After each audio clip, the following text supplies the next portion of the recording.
Welcome to TVBS Meeting Room, where we tackle global issues with a view from Taiwan. I'm your host, Wen-Chi Yu. Semiconductor supply chain resilience is of great interest to many people who believe that the sector grew out of decades of globalization and trade liberalization, but now has to find a new business model to satisfy national and economic security concerns with growing geopolitical tensions.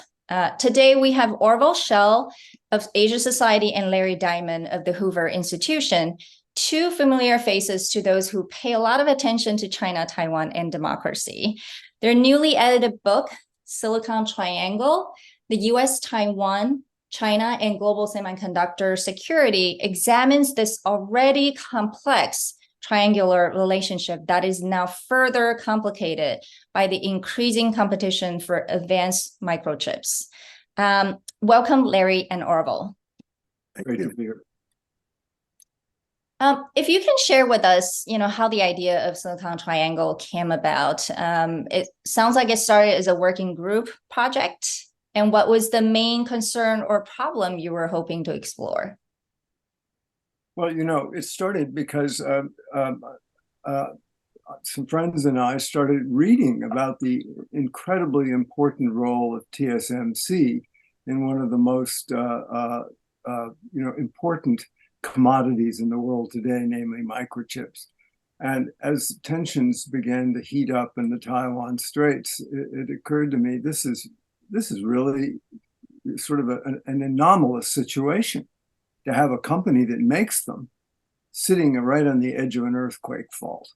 So I went to my colleague, Larry Diamond at Stanford. We've done several projects together, and he thought, yes, this is really interesting. So the challenge for us was twofold.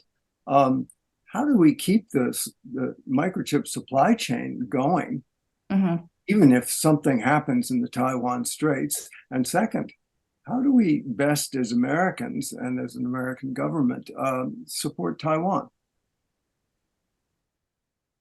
That's great. Larry, do you want to say anything or? No, I think ORVILLE has captured it. Another way of expressing it is that people often say chips are the new oil. World economy can't function without them.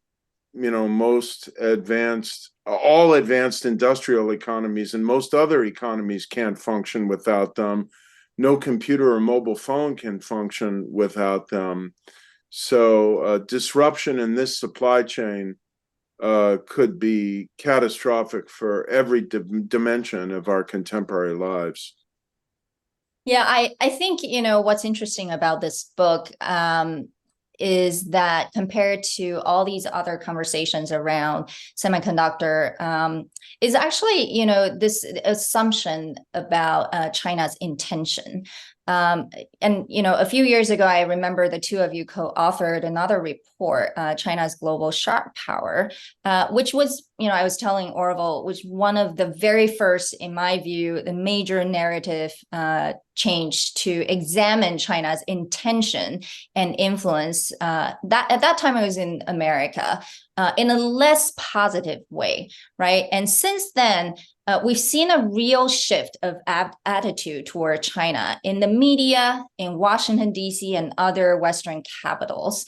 And Silicon Triangle kind of continues that assumption of China's, I would say, less friendly intention, zeroing in on semiconductors and, thinking about China's economic and security coercion. So I guess the question for both of you is, what is your main message to the readers and the world through this book? Well, you mentioned a very interesting word, intentions. What are China's intentions? And I think here, we'd have to say that originally, when engagement was born, which was the US policy of embracing China and trying to bring it into the global marketplace, the world community, China's intentions were pretty good, maybe a little ambiguous about what it wanted to be. And the semiconductor world, which in my view is sort of the symbol par excellence of globalization, because what does it suggest? It suggests that we all need these things, but we can make them any place. In fact, we can share supply chains with people who have different political systems and different histories, different cultures, et cetera, et cetera. That was engagement, but that presupposed that China's intentions were fundamentally, let's put it this way, at least not antagonistic to those who lived in the liberal democratic world like Taiwan and America and Europe. That changed.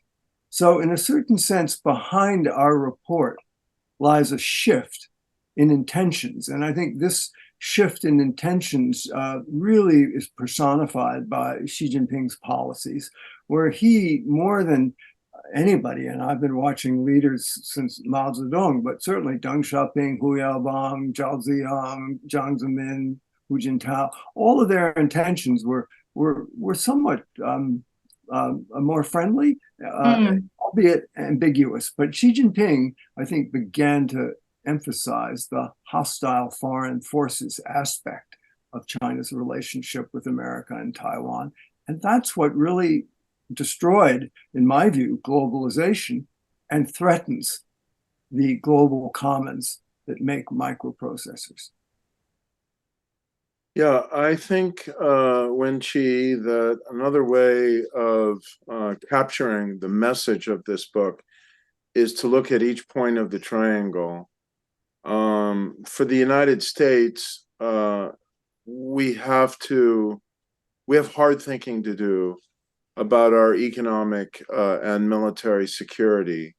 We cannot allow the supply of the most critical input to all our modern technology, both economic, informational, social, and military, to be controlled or cut off by an aggressive People's Republic of China, not to mention one that at some point we might find ourselves in military conflict with. And we can't tolerate a world in which our allies can be brought to their knees by such supply chain deliberate disruptions as well. So the security of supply chains is critical. That's the first point. The second point on the triangle is Taiwan.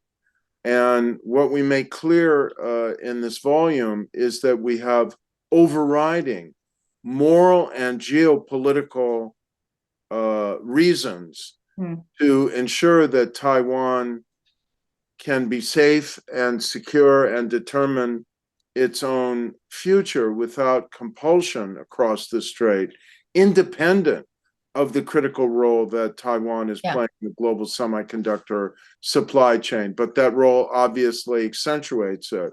And so the need to think about how Taiwan can be safe and secure, and the kind of American and extended democratic commitment to it can be assured at the same time that we diversify global supply chains for semiconductors.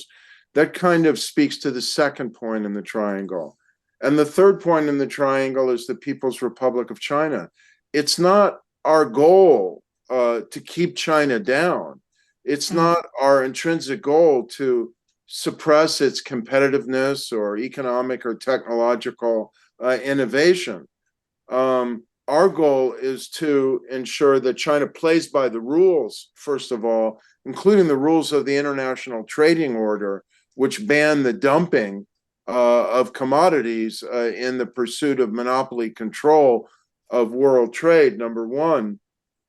And number two, to ensure that China doesn't use both technology capture, inappropriate theft of intellectual property, and any other means to acquire a technological advantage in semiconductors that could be translated as all of its technology is translated into military modernization. We can't live in a world, Taiwan certainly can't survive in a world where China has a technologically military superiority.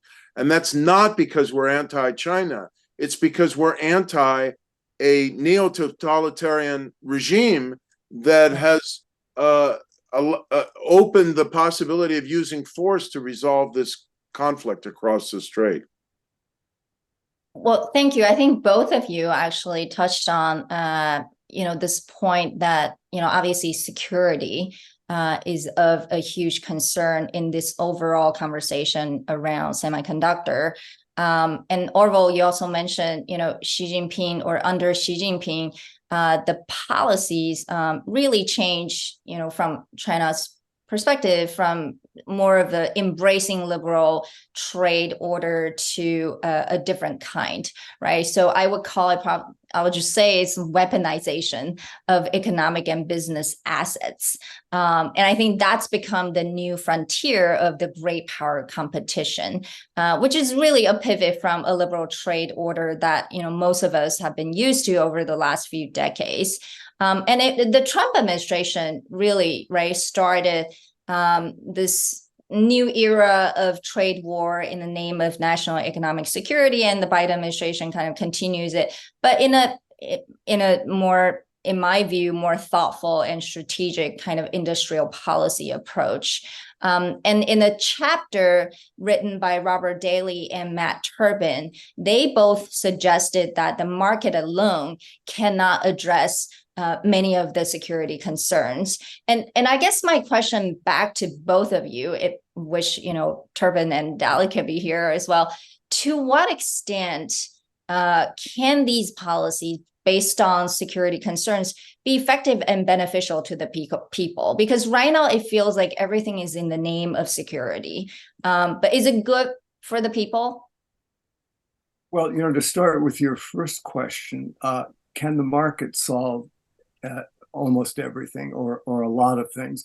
We did go through a period where I think the world did believe we traded more. We became more dependent on each other, more familiar with each other, more comfortable with each other. It would lead to maybe slow sort of convergence, even politically, so that our ideological systems might become a little more similar, certainly not the same. But, that was a nice dream. That was the dream of engagement. And your president, Ma Ying-jeou, had his version of the dream, right? Former president, yes. Former president, that if you just trade, send Terry Gou over to China, hire 400,000 Chinese in Zhengzhou, do an Apple plant, Foxconn, then we'll wear down the antagonism and we'll slowly learn to get along. Well, that dream, I would say, has pretty much come a cropper now. And it's a pity. It's an enormous tragedy, actually. But I think we've all kind of learned that trade alone isn't a sufficient elixir to cure what is actually an incredibly extreme ideological political divide between a Marxist-Leninist one-party state and a liberal democracy. Every country has their weaknesses and fallibilities. But so now we're at the state where trade didn't do it. Market sharing didn't cure many of the contradictions we hoped it would. And we find that actually political systems really matter. If you have a leader that is a dyed-in-the-wool Leninist, that's not easy to get along with it if you believe in Benjamin Franklin and Thomas Jefferson, or Sun Yat-sen, or Jiang Jingguo, or anybody who espoused a form of liberal democracy. But to what extent, maybe this is for Larry to answer, to what extent can all these policies, based on security concerns, can be effective and beneficial to the people and the market?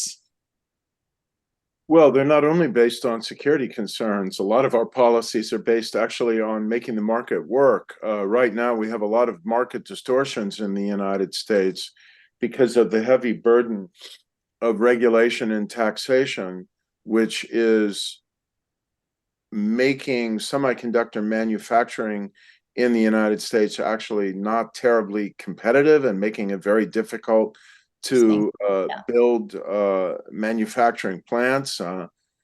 TSMC is certainly encountering some frustrations in this regard. So a lot of our report actually involves removing market distortions and putting manufacturing in the United States on a much more level playing field with Europe, with Taiwan, and so on. That is not to supplant Taiwan, it's to supplement Taiwan. And it may well be, as it is with the Arizona plant for TSMC, actually quite literally in partnership with Taiwan and with TSMC. Where we were coming out of the Davos world of win-win-win, Yes. globalization, all good. Everybody can trade with everybody. It doesn't really matter what kind of government you have, and that I think is ending, and we're not quite sure what will replace it. What I think probably is going to replace it is a sort of the oil and water are separating, and you're going to find blocks that not only have political commons, Putin and Iran and China and North Korea and countries like that, but also that they will there'll be some separation of the market too. We may have a bifurcated market, and again, microchips is the personification. Yeah. It is the metaphor, if you will, for the way in which the market is dividing. But I do, since both of you kind of mentioned that, the onshoring of TSMC, you both must know that, in Taiwan, the decision of TSMC's major investments in Arizona and also the relocation of a lot of engineers and, just a lot of the movement, the decision actually has been debated quite a bit in Taiwan, right? So some question or are concerned about the U.S. friendshoring policy. Some even would go far to say it is almost some kind of coercion, because it is a big risk for TSMC to, on one hand, obviously to concentrate so much of its manufacturing in Taiwan, but on the other hand, it's also a big risk to divest and invest in Arizona, where it may not have that kind of ecosystem. I want to ask, what are your views? Well, the Arizona investment, of course, every new plant involves some degree of risk, right? You're laying down capital and making a bet on the future. When you're doing it in a new economic and social and regulatory context, then it's a somewhat greater risk. As a proportion of all the capital that TSMC has to invest in the next decade, I would say the Arizona plan is, I don't want to minimize it, it's significant, but it's still a relatively moderate risk for TSMC. And I think one of the things that gives Taiwanese pause and perhaps some degree of anxiety is they're thinking, oh my God, if we transfer a significant proportion of our manufacturing capacity in semiconductors to the United States, will they still value us? Will they still be there for us? And I think the point that needs to be made is emphatically yes, for several reasons.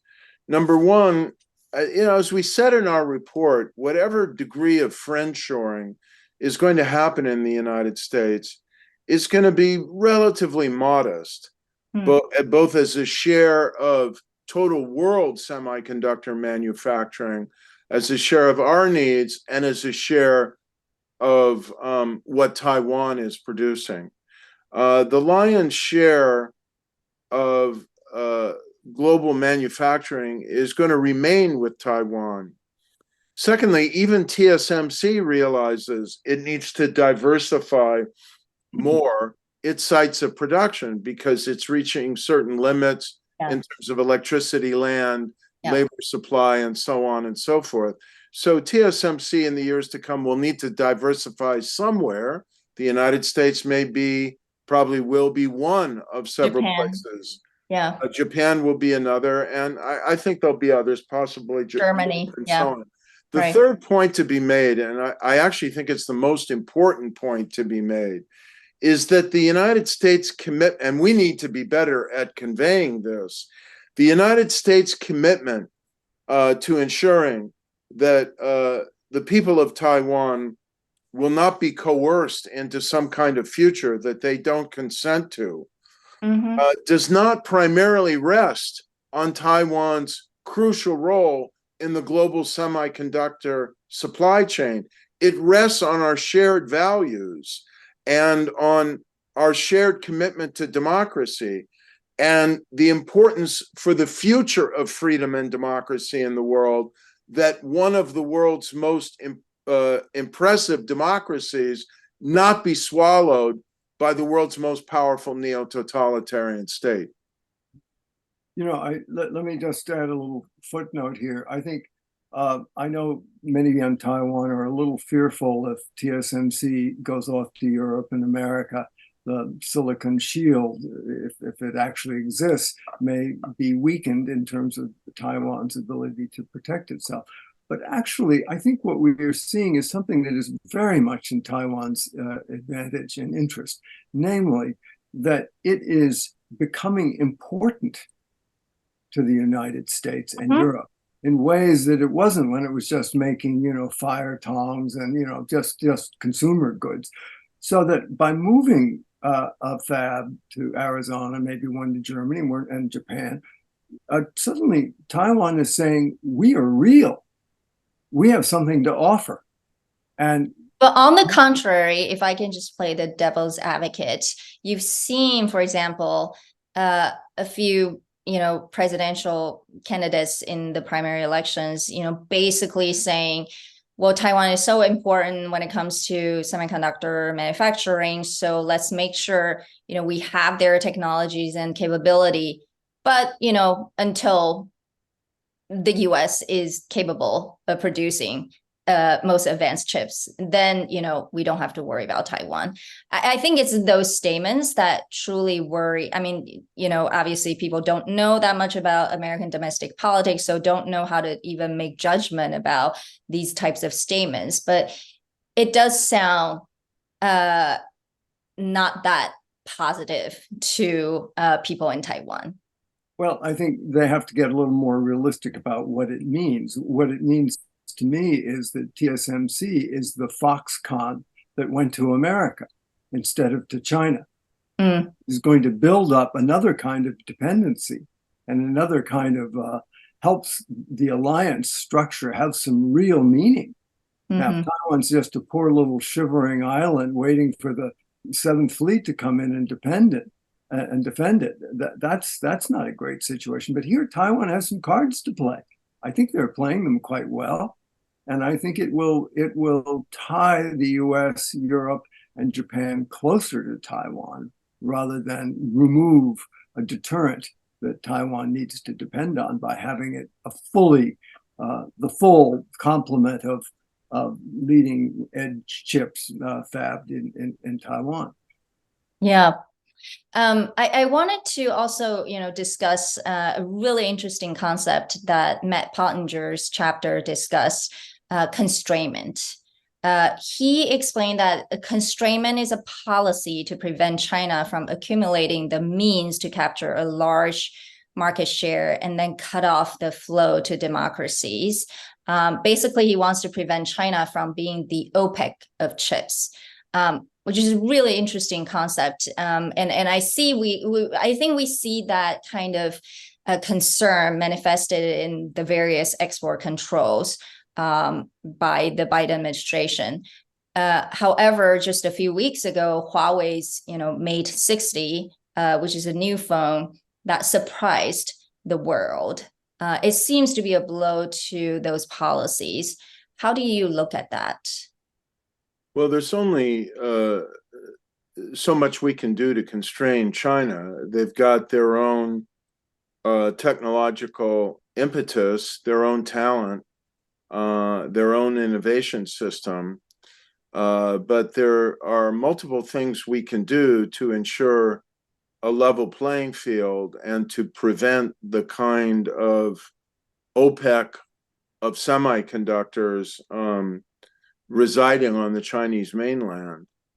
The first thing that needs to be stressed is that they can't be allowed to massively subsidize their semiconductor industry and enable that industry to dump chips at below market prices and not have a response under international trading rules. Under international trading rules, dumping can be met with countervailing duties. And that's one of the things we discussed. And if China is going to play that game, they're going to face countervailing duties, and not just from the United States, by the way. The second thing is we can't just let them steal our technology. And so we need much tougher rules in place to protect our intellectual property, as well as to impose import controls, and controls not only on investment in China, but Chinese investment in the United States that might gain access to some of our most sophisticated semiconductor designs. But do you think that kind of policy can truly slow down, maybe not entirely stop China from developing or accelerating even its technology advancement? Yeah, slow is the operative word. All we can do is prevent them from having unfair competitive advantages and use the time and space that policy tools will buy us to be better, swifter, more effective in winning this technological race, and winning it in partnership with Taiwan. That's absolutely critical to emphasize. This increasingly will be a partnership in design, manufacturing, all sorts of things. It will be industry in Taiwan and industry in the US and in Japan and Europe working together. So basically, allied countries will become much more integrated in this semiconductor manufacturing block. Yes, democracies. Yeah. I think you already see that. What's so interesting, I mean, the major players are, of course, Taiwan, China, Japan, South Korea, Japan, and the United States, and to some degree Holland, you know, with ASML making these, these extreme ultraviolet lithography machines. Right. I think that, you know, the shift that is happening is part of this whole global shift that's happening, and technology is going to follow it. And yes, China has a lot of very talented, able designers, but it's very interesting if you look at a company in China like SenseTime that was making surveillance equipment. So they sort of sold all the surveillance cameras they could to local governments, and that market kind of bottomed out. So they went into AI, but they needed, you know, NVIDIA chips, and now they can't get them. So, I mean, you know, that AI is an important aspect, not only of industry, but also the military. So we see that there are some choke points here that I think we are obliged to just to very sensibly and in a temperate manner look at. And if it is in the national security interest of the United States or one of our allies, partners, and friends, then I think we are really compelled to act. Well, I know this book was published before the Middle East crisis. And now that, you know, looking at what is happening in the Middle East, do you think that's changing any of the conversation? You know, it's such a mess. And it was bad enough when it was just Putin, Xi, and the United and Biden, you know, and now we have this third forest fire raging that we're not quite sure who, if anyone, could help control it or stop it. And then Ukraine gets kind of forgotten. And this is the way, you know, world wars begin. Yeah. Very alarming. I think that everything we see suggests that the PRC and the PLA do not consider themselves really ready to play the military card against Taiwan now. You never know, and you always have to be vigilant. I think if there was going to be a preoccupying crisis with significant military commitments by the United States in the Middle East, better that it's happening now than 4 or 5 years from now. But it's a wake-up call, and yet another reason why I personally think we need a bigger United States Navy, and why, as we called for in our report, we need to license the production of some of these critical weapons systems to Taiwan industry so that the backlog on weapons delivery can be diminished and the flow of defensive weapons to Taiwan can be accelerated. But it sounds like, sorry, but sounds like both of you do worry, even though, you may question the likelihood or the chance may be low, but you do worry there may be a third front across the Taiwan Strait. I mean, I think everyone has to worry whether it's an accident that leads to a higher, rate of higher level of conflict.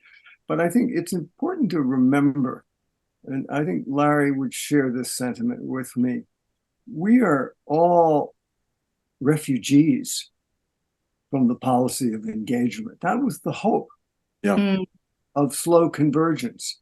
It isn't that we have an innate hostility towards China, that it sort of has now had a chance to spring forth like Athena out of the head of Zeus and just try to strangle China. No.